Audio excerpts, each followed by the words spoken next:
All right. Good morning, good afternoon, everybody. My name is Jason Flame, and welcome to the Master Motivation Podcast on this Monday, June 13th, 2022. Super excited. I'm actually on vacation, but couldn't miss a chance to talk with our guest today. And our guest today is Mr. Rob Wetmore, who was born in Portchester, New York, and raised in Bethlehem, Pennsylvania. He dabbled in martial arts as a kid, but never really trained in a formal setting. Then Rob went to Clarion University on a Division II swimming scholarship. As he was rehabbing a shoulder injury, he got sucked into Master Glazier's Karate in Bethlehem, Pennsylvania, and he was hooked. He would show up 2 hours before classes and would never leave. So eventually they gave him a job cleaning the school, kind of like most of us started out. Mr. Wetmore learned how to teach while simultaneously learning the arts and the business of running a professional martial arts school. He received his first degree black belt in 1993 from Mark Glazier, and his direct lineage with Grandmaster Jhoon Rhee. Mr. Wetmore currently holds a fifth degree rank under Master Mark Glazier and a first degree black belt in Kodokan and Kosen Judo. He also has trained extensively in Aikijujuitsu, which he never accepted rank in, but I'm sure we're going to talk about that. So welcome to the show, and thanks for being here today. Thanks for having me. And you had to rub in that little vacation in Mexico while we're all sitting back home working. Well, you guys keep working. I mean, isn't this why we work? We work so we can play. Absolutely. Work hard, live better. Yeah, that's it. That's right. Hey, so again, super excited to have you on, and we got quite a few guests watching already. Please give us a quick shout if you're watching this show, just a quick comment so we know who's out there. And if you have any questions throughout the interview, guys, please let us know. We got about 30 minutes to sit here and chat and talk all about Mr. Wetmore's experience in the martial arts industry, as a school owner, as a martial artist, and as a coach. So let's dive in, and why don't you just kind of give us a little bit of your background, kind of talk about maybe a little childhood leading up. Well, it's great. Like I said, I didn't get formally involved in martial arts till much later in life. I dabbled. My parents didn't believe in sending me to karate. They thought it was too violent, and so I had this friend's dad would show me this friend's brother would show me that. Played around with it. Always spent my Saturday afternoons watching black belt theater and kung fu theater. I was just an addict for martial arts. Loved it, but never had the opportunity to do it. I grew up playing the regular American sports of baseball, football, wrestling, and then, I swam as well, which is kind of funny when you read it in the bio and people first hear that I had a Division II swimming scholarship, and they look at me and they're like, "You swam?" Well, I kind of sink now, but yeah, I swam back then. And then I didn't formally get into martial arts, like you mentioned, till I was rehabbing a pretty bad shoulder injury, and I was staring at the window of this martial arts school, and they finally grabbed me and pulled me in, and then they were forced to give me a job because I would never leave. So, well, hey, let's talk real quick. What happened? How did the shoulder injury occur, and what were the challenges that you faced as an athlete with an injury? Well, it's kind of funny because my swimming career started very late. I grew up near a public pool, so I was a water rat. I was a pool rat all summer long, but I never really swam on a team. I have severe asthma, pretty bad asthma, and so it was limiting some of my athletic opportunities. I was a wrestler growing up, but the rules at the time were if you had an asthma attack during a match, you couldn't take an inhaler. So for me to win a match, I would have to pin somebody in the first two periods, or I'd get pointed out. So after my freshman year of wrestling, a buddy of mine saw me at the pool during the summer. He's like, "You should really come out for the swim team." And I was a tiny guy. I mean, imagine I only graduated at 130 pounds, so I was small. So he said, let's go jump in the pool. And that first year I made districts, and I exploded on the scene. By my junior year, I never lost a race. But the thing was, I never learned proper stroke. I had one stroke. I was a breaststroker. But anybody who knows anything about swimming, 90% of the mileage you put in the water is done in freestyle. So with my asthma, I was a one-stroke breather, breathed to my left every time, and I leaned on this shoulder miles and miles and miles every day, and to the point where once I was in college and I was swimming 14 kilometers a day, I'd come out of my first pull and my shoulder would just come right out and back in, and it would just pretty much wore down really quick, really hard. So the challenge was rehabbing it. It's still an issue every once in a while. It affects me with lifting weights. It still pops out, but you live, you adapt, just like anything else.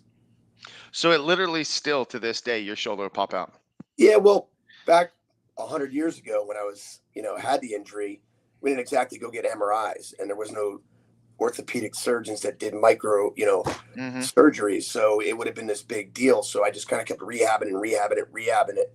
Never had anything done. I'm sure there's something torn to shreds in there. I just never got it Wow. fixed. That's I've been under pretty. the knife enough other times with knees and stuff that I was like, all right, I'll live with this one. Yeah, that's pretty bold because my son who I was mentioning, he's 17, and he's also a wrestler and football player and played baseball most of his life.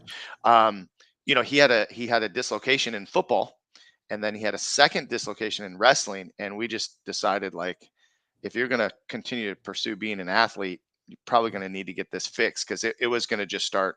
It was so loose Absolutely. that it was going to start popping out. So I can't. And I've had a shoulder dislocation in my professional wrestling career that was probably the most pain I have ever faced ever. And for it to be out, I still feel the effects of it. So I can sympathize with you on that a little bit. Yeah, I've watched some of your professional wrestling. That's quite fun. Oh Uh, yeah, it's a good time. It's a good time. Well, so you played all the sports, football, baseball, wrestling, you swam. Um, did you pursue the other sports at all, or did you just stick with swimming throughout, the rest of your high school and college well, career? like I said, I was pretty small. So baseball was baseball. I kind of grew out of baseball. Football I loved, but I was really small and I just got crushed in the field. And once I realized I had a talent for swimming, it was time to make a business decision and step out of that. Hmm. Um, and then wrestling, that was swimming and wrestling same time of year.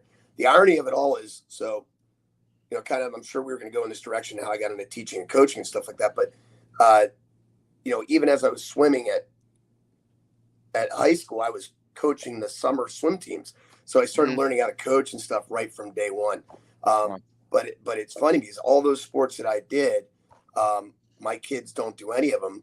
They do martial arts, and my new favorite sport of all time is lacrosse. I mean, Hmm. it is a passion. Where I grew up, it didn't exist, and I've fallen in love with that sport. And I wish I could turn back the clock and pick that game up. I do play an old man's version of it now. It's quite funny.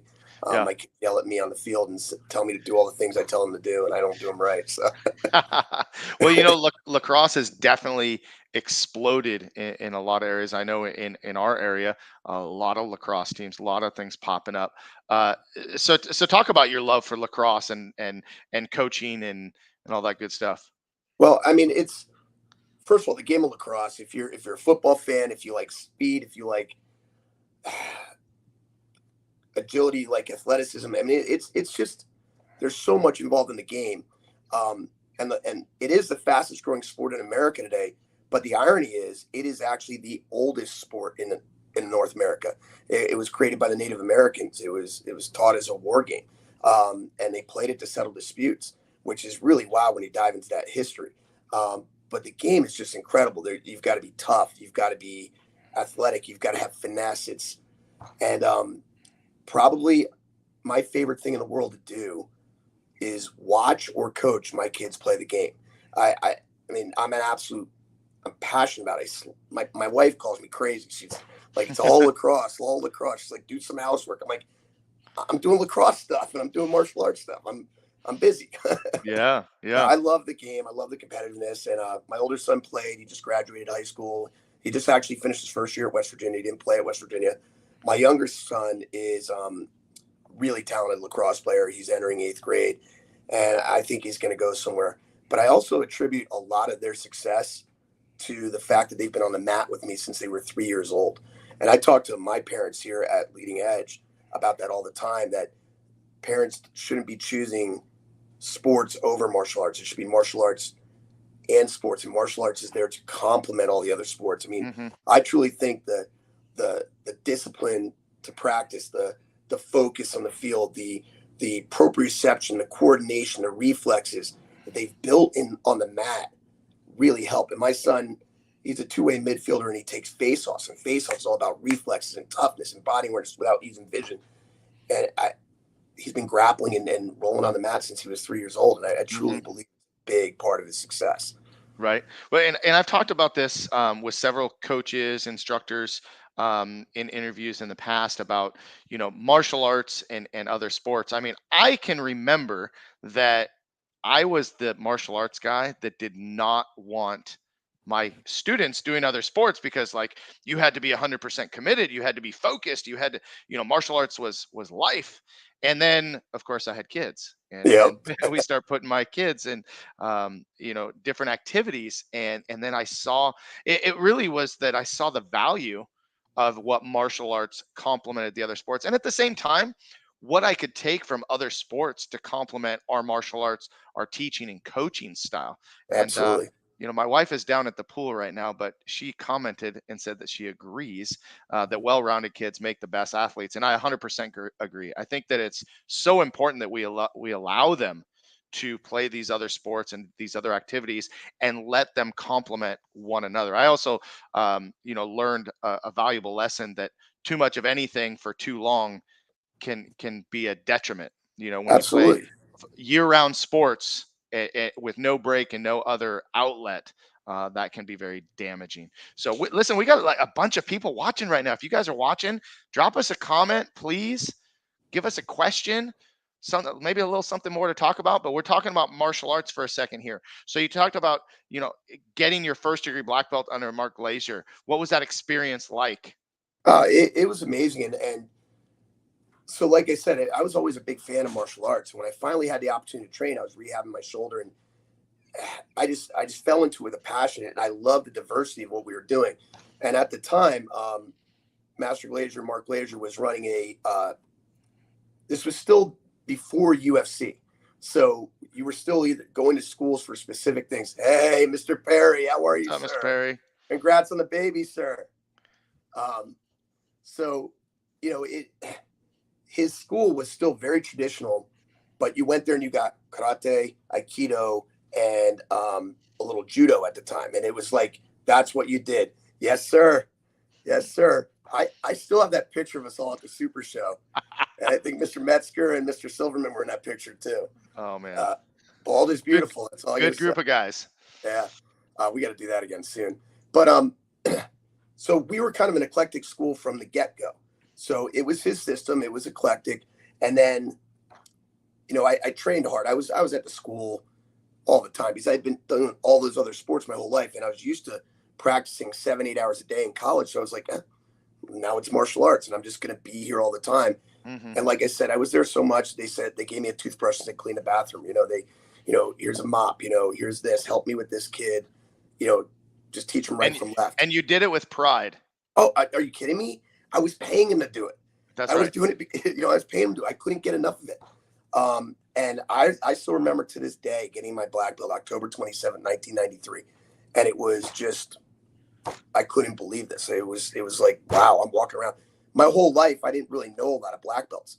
So whenever I met a black belt, somebody said they were a black belt. I'm like, oh my god, that guy can kill me with like thinking about it, And all of a sudden, here I am. I'm a black belt, and I'm training, and now I'm showing others the same thing. And Master Glazier evolved just like the rest of the martial art world after the very first UFC showed everybody that you can't be a one-trick pony. And all of a sudden, we were doing jiu-jitsu and my wrestling background actually helped us bring that into Master Glazier's. I would Shion Glazier and I would just roll around and we'd be like, oh, let's try this, and then we'd watch some little clip of this, and it was before YouTube, but we'd have a VHS tape of some UFC and say, all right, how did Royce Gracie do an armbar standing on his head upside down in the very first UFC? And it changed everything. And I loved how the martial arts evolved. It kept me passionate about it. And like I said, at the same time, I was learning the business end from day one. I was a white belt, and then I was learning how to answer the phone, to clean the school, to helping another white belt do this and helping them with their positioning and stance. It truly was like an apprenticeship. Mm-hmm. And I owe so much to Shion Glazier for he taught me the professional end of it.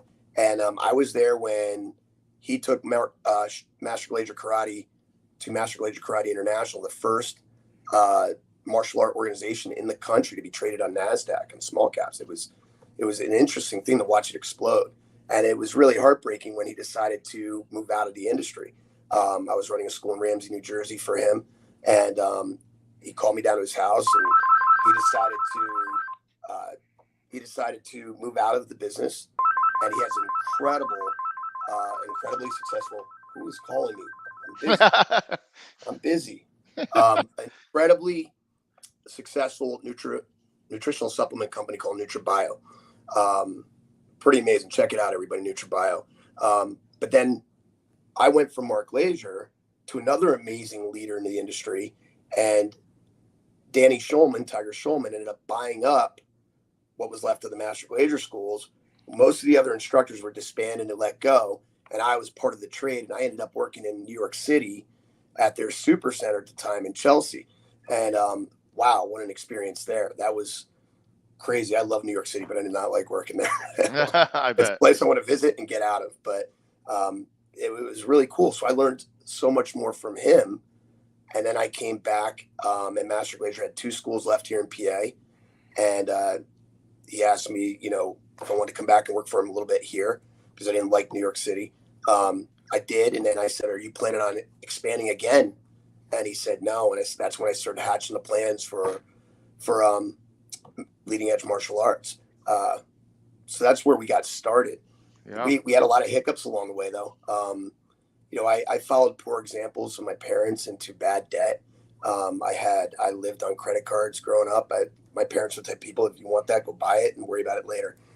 And I got myself in a lot of financial trouble. And when I decided I wanted to open my own business, my credit was destroyed. So I had to start from scratch. I scratch clawed for 3 years with a business plan, knocking on people's door, asking for help, getting started. During that time, I ended up I was working as a bouncer and a bartender, and I was doing hardscaping and landscaping. I was temping at Lucent Technology. I did everything under the sun while I was trying to work on this business plan. And then finally, I found a failing martial arts school. It was going out of business. And he was also a former Tigershulman guy. And he had 2 locations, and the one location was doing poorly. He said, just buy me out of debt. I'm like, how much? He said, 15 grand. I'm like, okay, where am I going to get that? But I was able to borrow that money from a friend, and one thing led to another, and boom, we exploded quickly. Wow. I run a very different business model than the industry does, though. So if you want to chat about that, we can get into that too. But Yeah, we can definitely get into that a little bit. Our audience, I'd love to hear your questions, and if you have anything that you want to learn from Rob. But you brought it up a couple times, Tigershulman and Tigershulman karate. I'm familiar, although I'm all the way over here on the right, West Coast, but I've visited. I have family. My wife has family in New Jersey, and I constantly heard about this Tigershulman karate, and how big it was, and what a big organization. And then as I got more experienced in the industry, learned more and more. What was that model like for you to work in, and what was that experience for you? it was a model of efficiency and professionalism. They ran it like a huge corporation. They had, I think at the time I was there, maybe 35 or 40 locations. Mm-hmm. I think they're up over 50 now. So it was quite amazing to see it, but the schools were transforming around that time that I was there. So back then they were still running schools that were very much like Master Glazier. It's very like traditional martial art etiquette and things like that, but yet starting to diversify what they were teaching. Now Tigershulman's is much more of an MMA type factory. They run MMA gyms now, and they have a lot of professional fighters in the UFC and such. So I was gone before that. I was only there for maybe 6 months to a year. New York City was not where I wanted to be. It wasn't where I wanted to be. I wanted to be back in PA, in Pennsylvania. And so what was it that you took away from that experience that you wanted to model after, and then how did you create your own culture within your school? Well, it's a great question. Actually, I learned from both Mark Glazier and from Danny Shulman and his organization to run martial arts schools not like neighborhood gyms, but a place where every time somebody comes in here, you want to create a quality experience for them. You have the cleanest schools. You have the most professional staff. You greet everybody with a smile. It doesn't matter what my personal day was like. Everybody that's coming here was coming here to feel better about themselves. So Mm-hmm. those are a lot of things that I took from them. as I started to put this together is, listen, this school is immaculate. If you ever read our reviews, it's everybody's so nice, everybody's so friendly, everybody's so professional. Class start on time, end on time. You get what you're expecting to get. It's just run professionally, not like the neighborhood gym. I also learned probably one of the tricks, or not tricks, but traits that helped make me as successful as I became was guerrilla marketing. I learned guerrilla marketing from Mark Glazier and Tigershulman, and it was knock on every door, say somebody's name 3 times, make sure that they remember you. That's how we've, look at that, Lima Strong, baby. How are you, Mrs. Byers? So we've learned through guerrilla marketing. We've really injected ourselves into the community. We sponsor youth sports. When I coach lacrosse, when I coach football, the kids call me Coach Sensei, and it's really cool. A lot of the things that I teach on the field, I teach here at the school. We toe the line. Everybody's standing with discipline. I tell everybody that I work with, whether they're here at the school, my 2 sons, or my players, I expect 3 things from everybody I work with or everybody I'm trying to grow. I want everybody starts with having good discipline. 2, always trying your best. And 3, be coachable. Be willing to listen and learn.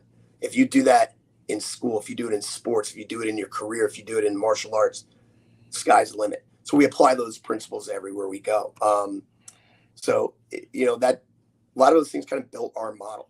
Mm-hmm. But it's kind of interesting. The one thing that I did change a lot from my experience with Master Glaziers, with Tigershulmans, as the industry has these very contract-oriented business models around our industry. I was very good at that under Master Glazier and Tigershulman. I was very good at getting people to sign up for years, upgrading, renewing, things like that. The things that that make the business go round. Since the day I opened Lineage Martial Arts, we have been a no-contract martial arts school. I had no contracts, never had one, never will. Everything's month to month here. I believed in, I wanted people, if they leave, and they're going to leave, they're not going to say anything negative about us. So even the people that leave Leading Edge because they move on, because they lose interest, because they don't have the money, it's never a negative experience. There's no gimmicks. There's no upcharges. Nobody gets a better deal than anybody else. Everybody pays the same price. When our tuition goes up, it goes across the board. All the student body, their tuition goes up to the exact same amount. Everybody. It's just a different business model. And it makes the enrollment process super easy, but it also killed us during COVID. Mm-hmm. It killed us during COVID. Mm-hmm. It also hurt me with, and not to get on a tangent, but a business partner that didn't handle things very ethically, and that hurt us right before COVID because we had no contracts to stop some of the things that he was doing. So, but we survived it all. And like martial arts teaches us, the non-quitting spirit, you overcome everything, right? We don't give up. You get knocked down as many times as you can. It's all about getting back up. Well, I'm glad that you brought up COVID because, with martial arts schools all over the country, we all face this in different ways, right? Some people took it as an opportunity to, bow out and dismiss themselves from the business. Some of them used it as an excuse to kind of lay low and wait until things happen. And then many of us took the opportunity to do literally whatever it takes to keep our students training, to keep our students active, continue to provide the service. And, just kind of going back to what you were talking about, there's a lot of different ways for people to run martial arts schools. And I've seen successful people in all different areas, right? So I love what you're saying about being community oriented too, because I'm sure that that's where, you really bounce back a little bit faster when you have Absolutely. that great relationship and you have that rapport and you have that reputation within your community. But talking about COVID and how, you took a big hit, how are you doing now? And how have you been doing? Because I'm assuming, just assuming that things are just about back to normal for you guys. Well, we're getting there. It was hard. Like everybody else, we had to pivot on a dime and kind of recreate the wheel overnight. I mean, I still remember St. Patrick's Day teaching our first virtual martial art classes. And totally winging it. I had my 2 boys. I drug in here every single day. I did it a little bit differently than everybody else. Everybody was kind of jumped on the whole Zoom program right away, where I kind of did it as pre-recorded classes. I would record classes so that people could, thank you, sir. We would record the classes and post them and per belt level. And then we used a check-in method, and that's how we would know what, if they took their classes, but they gave them the diversity to train when they wanted to train and not necessarily by a locked class time. It was tough. It was sketchy. We leaned on the PPP loans. I never laid anybody off, so that was a big plus for us. We kept chugging away. The kids' classes have certainly bounced back super fast. The adult market has been a little bit slower to come back, but I'd say we're about 75% of the way back.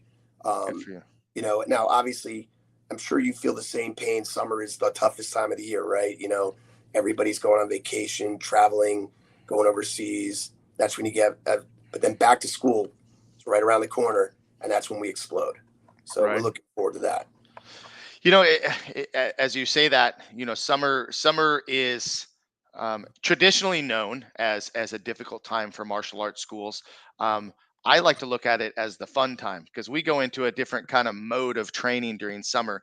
We and what's great about COVID for us is that we did so much of our training outside. So Right. training outside in the parking lot is almost like normal. I mean, I actually we moved our martial arts school literally right at the beginning of COVID. We moved into a brand new facility that we could not use the mat for almost 6 months.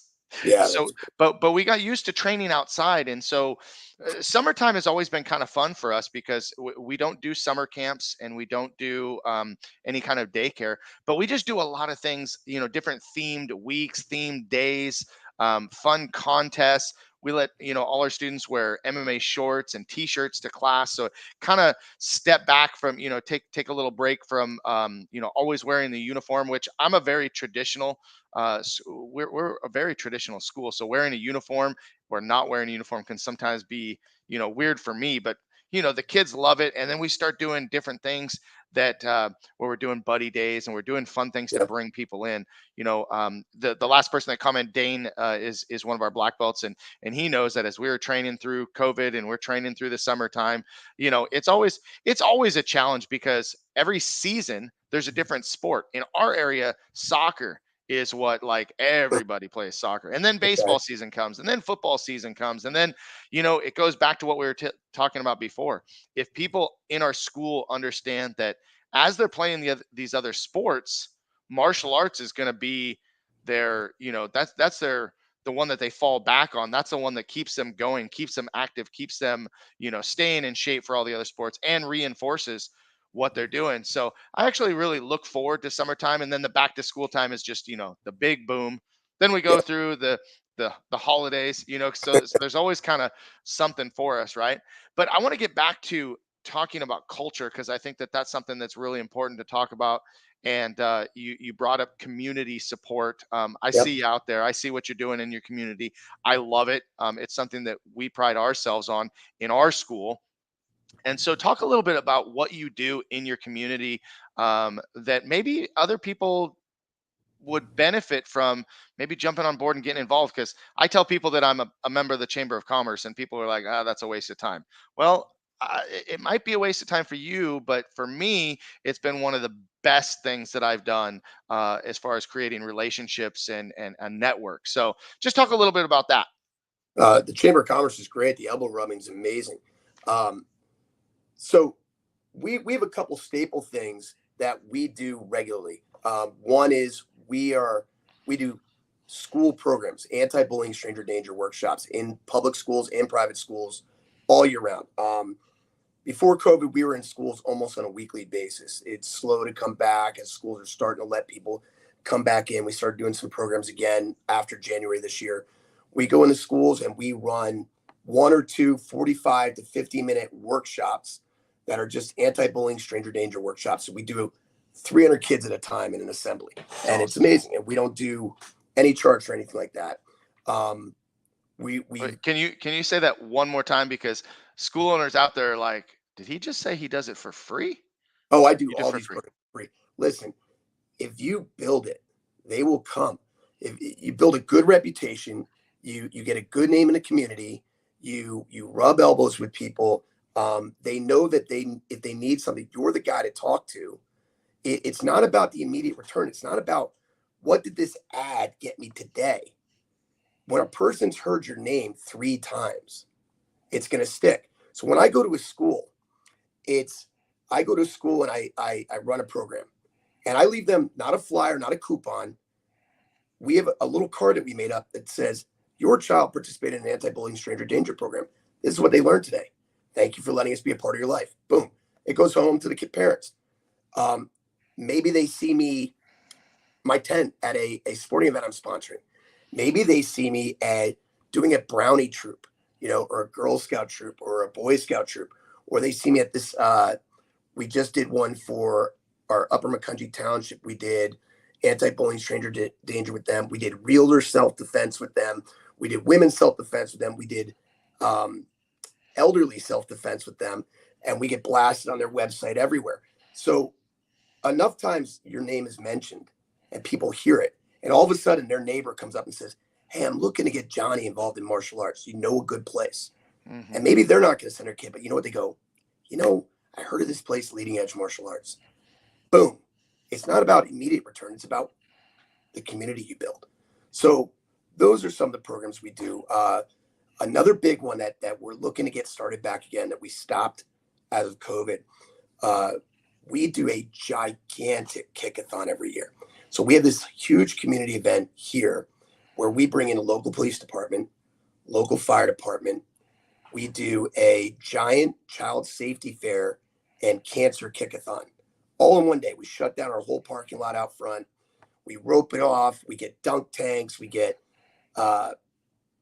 different organizations to come.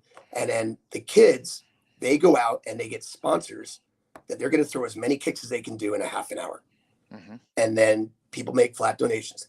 And then we also do this giant basket raffle that people donate these baskets from all kinds of local vendors. People make their own baskets, whatever it is. Mm-hmm. And on this particular day, we do a child safety event that day. The fire truck's here. The kids are wearing little fireman hats. They get to dress up in a fireman's costume or uniform. And then we do this big kickathon. And then we donate 100% of the proceeds from that day to 2 organizations. One being the Women's 5K Classic, which is a big women's breast cancer awareness group here in the Lehigh Valley in Allentown, PA. And then the other one is the Headstrong Foundation, which is really close to my heart because the Headstrong Foundation was actually created by a lacrosse player in college. He was playing Division I lacrosse, developed cancer. And as he was dying, he said to his parents, I want to develop this organization that can help people deal with going through cancer, like dealing with the medical expenses, dealing with the things that come in other than doctor bills, giving them a place to stay that's healthy and clean while they're in between hospital visits. So that organization is all through lacrosse too. So we donate 100% of the proceeds of that. And basically on an average, we raise 10 grand on that event almost every time we run it. And that one's very close to my heart. And it's all for the community. So I love that. It's a great thing. It just, I get excited and goosebumps talking about it. So I really love that. And I just love that mentality. And it just, it reminds me, with the giver's gain mentality versus, I think a lot of not just martial arts school owners, but, business owners in general, look at their return on investment, by the book and by the numbers. Right. And I mean, of course, I'm not going to rule that out, but at some point you have something that draws you in to serve your community. I'll never forget listening to Robbie Beard teach a seminar, and he was explaining the word sell or sales, and I forget what language, but it translates roughly to serve. And that always stuck with me when you put the sell versus serve mentality. It just goes a long way. And you're talking about, rubbing elbows and relationships and all that. But at the end of the day, people gravitate towards the people that give and the people that are giving on themselves and people that are there to serve their community. I mean, we can all go out and blast people with flyers, and we can We can throw our Facebook ads out there. And at the end of the day, if that's all we're doing, but we're not providing service to our community and providing opportunities for our students to serve. It's one of the things that I love. We've done a kickathon for many years, different approach and different outcome where we put our money. We always did it for Thanksgiving Day dinners. So we Oh, would that's awesome. we would do a kickathon. We'd have the kids go out, get sponsorships and pledges, and we'd bring that money in, and then we go buy food, and then we would deliver that to our food pantry. But Amazing. and that has a really long story that I'll save for another time of why I did it. But it's these things that come from within that get us out there, and people really look at that and they want to be involved. They want to figure out what can I do to be involved. Our black belt team is responsible for community service projects. Our students are given opportunities to be leaders in our community and in different different opportunities, different ways that we can provide that for them. So I think that that's awesome that you're doing that. And I wanted to throw this back up there because I think Lakeisha was commenting when you were talking about your project. So I think that that's awesome. And Daniel here, who was on, happens to be a really good friend of mine, also happens to be a city councilman as well. So that's kind of nice. You're talking about relationships and different things. His son was actually a black belt of mine many years ago. That's And then great. we became friends because of our interactions in other areas. And he's an awesome dude. He helps us do a lot of stuff in Moore Park. So anyway, And if I can encourage the other school owners out there, I mean, we've kind of made it a rule. We don't say no to anybody when they ask for a program. It doesn't matter what it is. Churches, we do. I belong to a very big church. We do workshops there every year. Mhm. It doesn't matter. It doesn't matter what the group is. Just be there. Be there for your community, because that's what we are. A good martial arts school is a safe haven for your community. It really is a place that they can go to feel good and safe. So, well, and at the same time, right? The community is what helps us stay in business. The community is who supports us and provides us with the students that we teach each and every day. So why would we not give absolutely. back and sponsor and coach teams and get involved with Rotary or Chamber of Commerce or whatever it is? There's always something to help give back. So we're nearing the end of our time, though. It went super fast. We're at Sure almost did. 40 minutes here today. We've had a solid audience. I just want to give everybody a last chance to ask any questions. If you have any questions for Rob or myself, please go ahead and ask. But Rob, can you just give everybody watching here just kind of, I like to call this like a master minute, right? So give me a minute of motivational talk that when you go and you speak to a classroom, you go and speak to a realtors group on self-defense. I know that there's always a message that you want to send. What is that message? I mean, before I even get there, I have to, talking about relationships again, I just want to touch on something here. I believe very, very strongly in the pay it forward mentality. I've had some incredible mentors. As you mentioned earlier, I'm a direct lineage of Jhoon Rhee. So Jhoon Rhee, you had Grandmaster Jeff Smith on the other day, who was my teacher's teacher. He was Mark Glazier's teacher. So I have that direct lineage there. Jeff has been an incredible mentor to me. Stephen Oliver has been an incredible mentor to me. Danny Shulman has been an incredible mentor to me. To the point that we've created this bond and brotherhood and relationship that we actually ride motorcycles across the country together, all of us. But they in our industry, there's so much competition wrapped up in our industry that not everybody wants to help everybody. And these gentlemen have just been amazing, and they pay it forward, and they've taught me and helped me and guided me and showed me the way. And it's just been tremendous to leading to my success. My message in the schools is, when we talk about self-defense and the importance of self-defense, one of the things that I talk to everybody about is, I'm sure you've heard, I don't need to know that stuff. I'm never going to know self-defense. I'm not a fighter. I tell everybody the same message. I put on my seatbelt every day when I get in my car, not because I'm hoping to test it out. I'm hoping to God I never have to use it. It's there just in case. And that's self-defense. Self-defense is a seatbelt. So that's one of our messages that we talk about. But, We talk about in the schools about respect, honor, integrity, doing the right thing, even when no one is there to remind you to do the right thing. And that's one of the big messages. We have very big heart to hearts. When we go teach at a school, we don't just teach punch and kick. Mm-hmm. We talk about what a bully is, why bullies do what they do, the importance of one, not being a bully, two, how to handle a situation when you see bullying happening, being somebody's hero, not necessarily by getting physically involved, but by being there, letting someone know that they're not alone, letting someone know that they have someone that cares about them, intervening.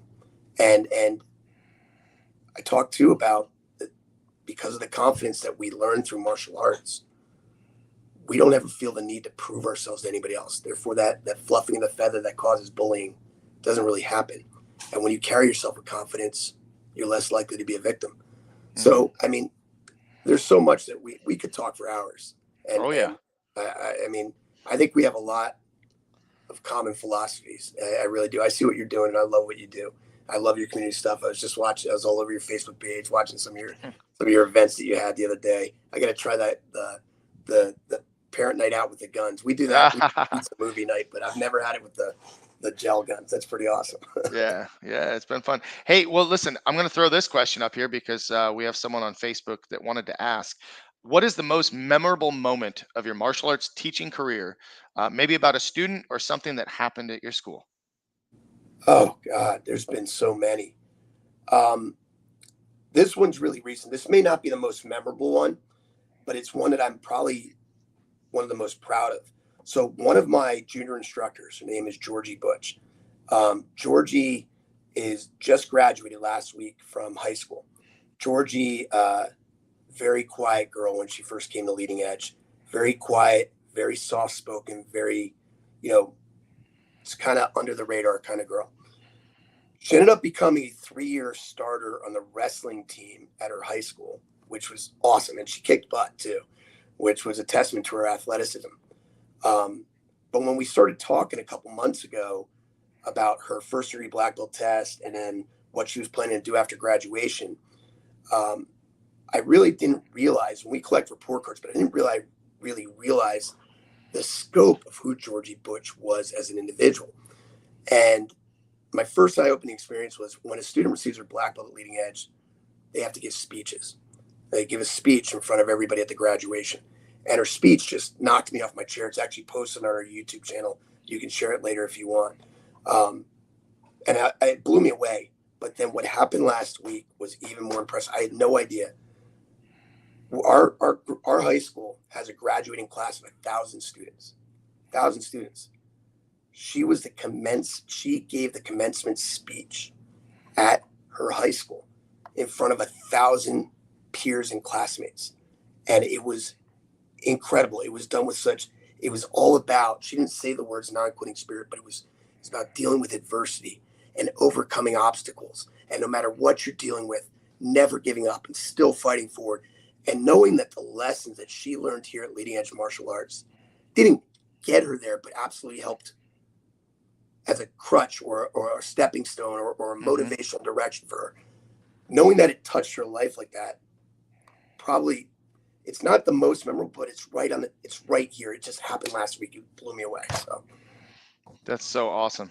That's so cool. Well, isn't it awesome that we have experiences like that? And I'm sure you could tell us a whole bunch of stories about students that change. But we witness things as martial arts instructors that people don't necessarily realize or recognize. I mean, we watch our students grow up and graduate high school and college. We watch people get married. Unfortunately, we see divorce. We yep. see children being born. Sometimes, unfortunately, death.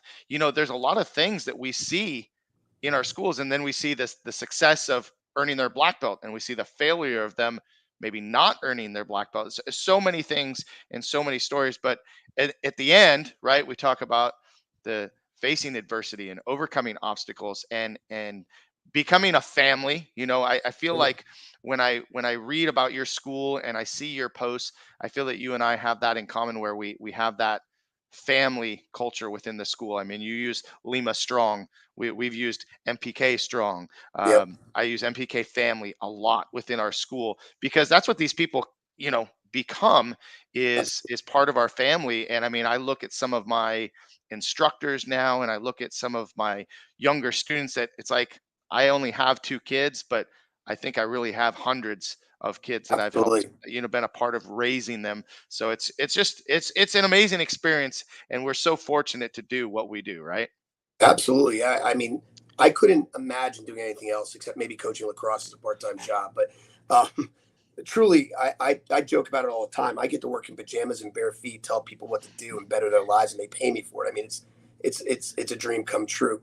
Now, you being a father, and I'm sure your children have been on the mat with you since the beginning too. And just to touch on one other of my proudest moments, it absolutely has to be the day I tied a black belt around each of my sons' waists. I mean, as a father, as a teacher, to watch them grow into that and follow in your footsteps and become leaders themselves, I would have to say, I shed a tear each time I put a black belt on one of my kids. And it really is a special moment. Yeah, for sure. And I know that feeling. I've done it for my daughter, my son, and my wife. So it is. It brings goosebumps, right? When you think of that Absolutely. success, because we also face some different challenges of, training our kids and our own family comes with its own challenges, right? Absolutely. Well, hey, listen, I just want to thank you for being on the show today. Thanks for taking the time with me and all our viewers that are watching, guys. If you enjoyed this, please share the video, and if you're enjoying this podcast, please subscribe to the channel so you can check out not only some of the past interviews but some of the upcoming interviews every Monday here at 12 p.m. Pacific time. That's California time for you. So check in with us again next week and see who we got. But thank you, Mr. Wetmore. Appreciate everything that you're doing, not just in the industry, but in your community and in your school. Keep it up. Hey, thank you, sir, for this opportunity. It was really a lot of fun. And, go enjoy Cancun. Or wait, where are you? You're in Mexico. Where? Cabo. Cabo. Go enjoy Cabo. Get some sun, but don't I'm forget going to to put on some sunscreen. twice. Twice. All right. I'll see you in Vegas. See you at the Super Show. Absolutely. All right. Sounds good. All right, guys. Go make it a great week. Take care. Talk to you soon. Bye-bye.